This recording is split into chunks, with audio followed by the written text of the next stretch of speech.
Астана футбол клубы Европа чемпиондар лигасындағы алғашқы ұпайына ие болды. Күні кеше Түркияның Галатасарай командасын өз алаңында қабылдаған жерлестеріміз тарихи ойынды тең есеппен аяқтады. Сөйтіп қос клубтың еншісіне бір ұпайдан бұйырды.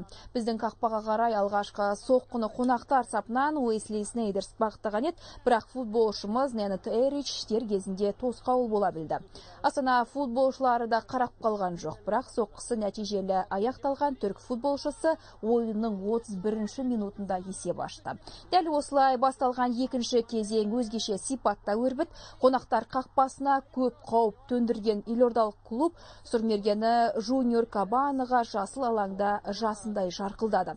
Оның кезекті рет қақпаға бағыттаған добын түркиялық қорғаушылар өз қақпасына соғып алды. Алайда алаң қожайындары да осындай қателік жасады. Қақпашы өз әріптестерін екінші голдан құтқаруға қауқарсыз болып шықты.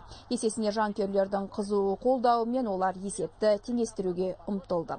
Сөйтіп ойын соңына қарай елордалық клуб сапындағы Роджер Каньяс есепті еселей түсті. Жалпы бұл кездесуде олар қарсыластар қақпасына 20-ға жуық соққы бағыттаған. Сегодня был исторический матч за футбольный клуб Астана, тоже и за казахстанский футбол. Бүгін қазақ елі үшін тарихи кездесу болды. Шәкірттерім бірінші таймда өз деңгейінде өнер көрсете алмады.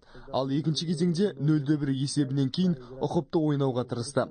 Бірнеше қауіпті сәт жасады. Егер берілген мүмкіндікті 100% орындаған кезде қазір жеңімпаз болып отырар едік. Бірақ 2-2 есебінде де көңіл қуантамыз.